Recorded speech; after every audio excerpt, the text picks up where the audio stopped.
Even a child playing with a kite or a pinwheel knows the strength of a strong breeze. And harnessing the wind to power homes is no longer something that will happen in Wisconsin. It's happening now.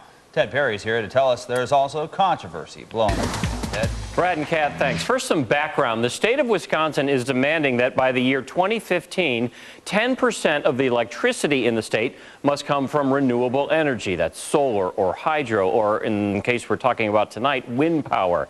And for reasons that have to do with space availability and wind speed, most of the wind farms in Wisconsin are along this route in our area, an area that critics have dubbed the Pinwheel Junkyard. Should we get some treats? Whenever Doug and Cindy Decker walk out of their Fond du Lac County home, You're a good boy. they can see two separate pairs of awesome sights.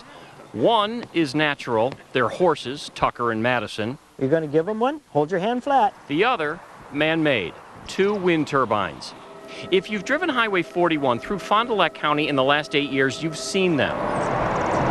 They're not the oldest turbines in the state, but they're perhaps the most famous. It helps the bottom line of the farm, the extra income that we know is going to be there where the crops are so dependent on weather. The Deckers are unabashed fans of wind energy. They are paid an undisclosed amount by We Energies to have the wind turbines, but they enthusiastically talk about them at no charge. My topsoil and some of the subsoil that used to be here is all buried down there 4 or 5 feet deep. Now the ground that was down there 5 feet deep is all up here, the rock and the gravel, and then that's what they used to finish backfilling this year. Now this is my new topsoil and subsoil to grow a crop on. Alan Haas has a farm several miles north of the Deckers. He does not share their enthusiasm. Haas has had 3 wind turbines on his property for the past few months. The lure of $12,000 a year to put the turbines on his land was too good to pass up. Now he wishes he had. It turned out to be a very bad choice. It's a lot more noisy than what we were led to believe they were going to be. But Haas's biggest complaint is that the turbines are interfering with his television reception. We first try different antennas, sometimes digital tuners, but ultimately, if needed, we'll install a satellite system. As the wind farm project manager for We Energies, Andy Hasselback has heard all the complaints. It's his job to deal with the problems that arise at the utility's Blue Sky Greenfield wind farm in northern Fond du Lac County, while also selling the merits of turning wind into energy. If renewable is the goal, which the state has said that it is a goal, wind is by far the cheapest way to get there. At this particular We Energies project, 88 turbines will be up and harvesting wind by the beginning of summer. The utility estimates that each unit will produce enough energy for 400 homes a year. Part of Hasselback's job is making sure that literal chasms are patched up to the satisfaction of landowners, and they will be when weather permits. That repair will be relatively simple. The damage done to the land can be fixed, but these wind farms have also scarred towns and friends and families, and no one is sure yet how to fix those relationships. It's not worth it. Drive by Kurt Kinchew's house in the town of Byron, and it's very clear where he stands on wind turbines. He hasn't spoken to his cousin for 3 years because, he says, of their differing stances on them. And that's the sad part, because those relationships will never be the same. And for what? For a couple of $1,000s a year? Not worth it. From below and from above, the turbines are an impressive sight. Pretty? Well, beauty is in the eye of the beholder. But sound, a lot of it, is in the ear of Larry Wunsch. On some days, they sound just like a jet engine on a plane idling on a taxiway. Wunsch moved out to the country 6 years ago.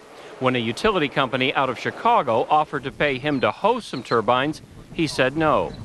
His neighbors said yes, and while legal under the rules set up by the township board, 2 of the turbines sit too close for Wunsch's comfort. The noise is one thing. Another problem is what's known as shadow flicker, as Wunsch recorded with his home video camera. When the sun gets right behind it, it's unbearable. He's not against wind energy, but he feels there was too much of a rush to put up turbines that'll be here for at least 30 years. We never took the time as a town and really research things and set up parameters that would protect people like me. Although Wunsch doesn't live next to a WINDmovie1 wind farm, Andy Hasselbach admits that WINDmovie1 has learned from the missteps of other developers.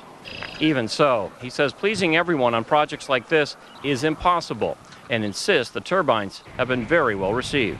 They think that from their perspective, the very modest or meager impacts to the community of sound or shadow are insignificant in the grand scheme of the upside of the renewable technology. Doug Decker is already sold. His only regret is that he has just 2. If you could change anything about it, would you? I'd put more up. But Alan Haas still has buyer's remorse and warns other landowners not to bite too quickly. If you had it to do all over again, you knew then what you know now, what would you say to him? I'd say, there's the door, goodbye, get out of here, forget it, I want nothing to do with it. And the next battleground in this fight is in Calumet County, where many people, including the 2 men visiting Haas Farm the day we were there, are pushing for tighter regulation, and they've had a bit of success there.